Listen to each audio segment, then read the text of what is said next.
President William Ruto has sent the Kisii Governor Simba Arati to a political grave after making a ruthless move against him in Kisii days after Simba Arati and him joined hands through the broad-based agreement that saw the ODM party unite with the UDA party pending the negotiations on how they are going to handle themselves ahead of 2027.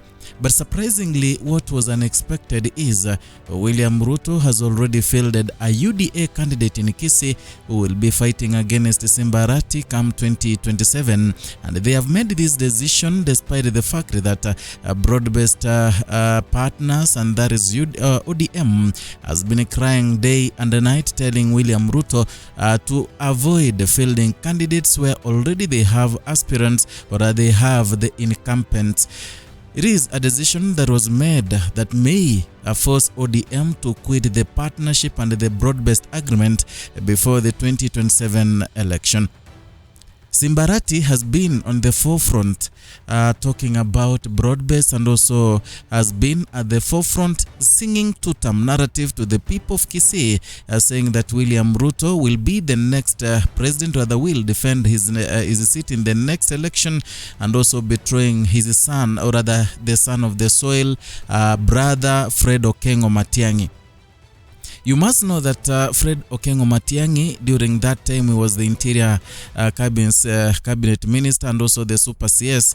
He played a very vital role to make sure that Simba Arati was the governor Kisii County, and that was in 2022. He played a very pertinent role in making sure Simba Arati was the governor, or rather became the governor of Kisii County. So many things, including funding Simba Arati, as the Kisii Senator Richard Onyonka said it recently. But now Simba Arati decided to follow money to William Ruto and damned his brother, damned brotherhood, damned and betrayed the community, because the community has been crying that let us support our son. Now he thought that President William Ruto is gonna have him as the broad-based candidate in Kisii. But now things are tough on Simba Arati, plus how the ground is so slippery.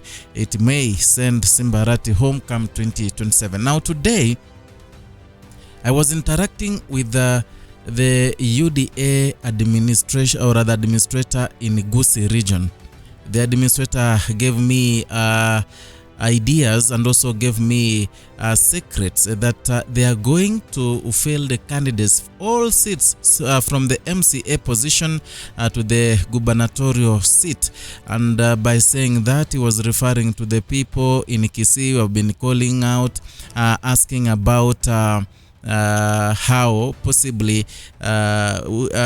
another candidate from a different party, say UDA, can challenge Simba Arati, and yet ODM and UDA are in partnership. They are in broad-based agreement. But he made clear that come 2027, all seats in Gusii, the larger Gusii region, will be fielded by UDA, and they are going to have a fair competition with those of ODM if they will be willing equally to fill the candidates in all positions. I want you to watch this video. Ni Caleb Ondieki. Caleb Ondieki ni administrator wa chama cha UDA Kisii. Nimekuwa nikisikia maoni tofauti kutoka kwa viongozi wetu ambao wanataka kuuliza kura kutoka kupitia chama chetu cha UDA. Wengi wao wametamani sana kujiunga na sisi, lakini wamekuwa na wasiwasi kwamba UDA imeenda mambo na broad-based, kwamba hatuwezi kufill candidate in certain positions. Nikiwa hapa leo kama mwanachama, kwa sababu chama lengo lake ni kuchukua uongozi.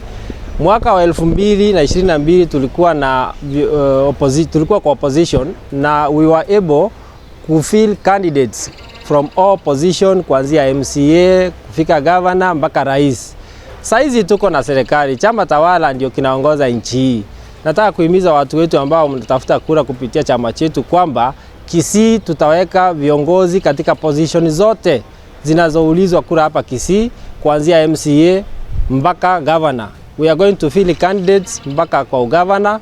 So wale mko na wasiwasi kwamba kuna mahali hatuwezi weka candidate wa chama tawala, nataka kuwahimiza kwamba nyinyi kujeni, jitokeze, tuungane pamoja, kwa sababu Kisii hapa the most single party ambao ni majority ni UDA, kwa sababu tuko na wajumbe 4 na kufika mwaka wa 2027 tunaenda kuongeza hizo viti ziende hata juu.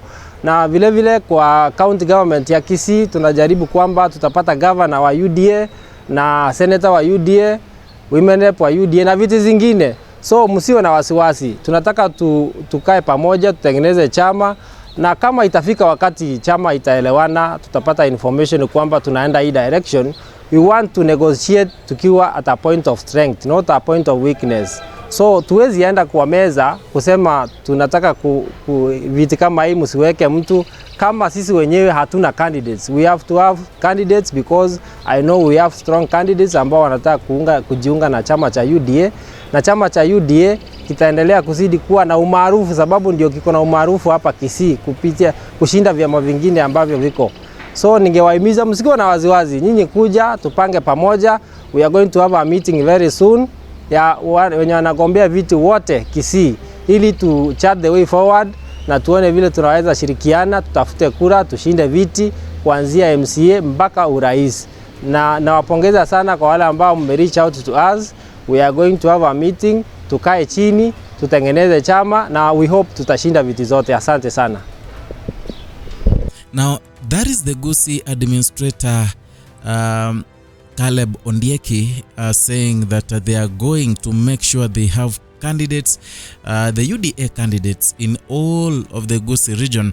And my worry is, will Simba Arati survive the coming election? Because one thing you should know that UDA has known that the ground is so slippery, especially in some areas like Gusii region. They know the ground is slippery, and they know that UDA popularity in some regions has really gone down to almost zero. So they have only one alternative and one option, because they know that money is a serious factor in the 2027 election. So they are going to pour out good sum of money, because right now William Ruto has money, you know. He has made sure that he's sucking money from every corner in this country, from every sector, because of the 2027 election. So they are going to make sure that they've fielded the candidates and they have funded them so well so that they can fight out in ODM. And another thing equally, you know, right now ODM, I can call it a useless party, because when Raila Odinga died, equally ODM died. The party leader of ODM, Oburu Oginga, is also almost becoming senile. Is a man who is aging, and also even walking is a problem, leave alone talking. Yeah, he has become senile since even giving a speech has been a problem. Yeah. So you don't expect such a person to lead the party to the right direction. You don't expect Oburu Oginga to lead the party in the different direction. And that is why these people, they realize that things are gonna be so hard for them. They clinged on William Ruto. But right now things are gonna be so difficult for many of the ODM leaders, because even if they leave the agreement, even if they quit the broad-based agreement, trust me, there is no any effect. They cannot cause any harm, because right now ODM has no people. In as much as it was the biggest, the largest, and also the most popular party in Kenya, trust me, right now even if they quit the broad-based agreement, there is nothing that will happen to William Samoei Ruto and the UDA. There is nothing. Only that they need to make a decision and see what they can do. Maybe they stick with William Ruto and allow UDA to swallow them, because they are going to fail the candidates. And even in Iluo Nyanza, actually, it's going to be tough. It's going to be tears, because they are going to fail the candidates there, and they will be funded wholesomely. And remember, in some places, they've never voted. like in Lowland. They've never voted during the time of Raila Odinga. Actually, Raila Odinga was the one who was suggesting leaders. So this will be the first time. And in this first time, money as a factor will be used tremendously in these regions. The Siaya, Migori, Homa Bay, and Kisumu. It will be used. And trust me, UDA will bag most of the seats in Luo land. The same case will happen in Kisii County and Nyamira County.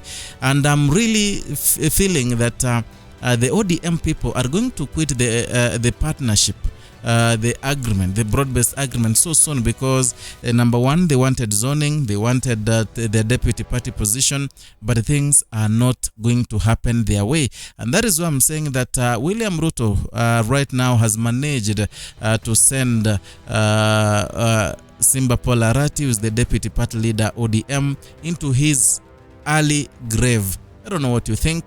Hit my inbox and also hit me the comment section. Write your comment down there so that we can be discussing there. It can give us a glimpse of what maybe I may prepare soon or later. If you're new here, consider subscribing, liking and sharing our content. Hit the notification bell so that you can be receiving notifications. So you can be receiving notifications each and every time we give you a new content.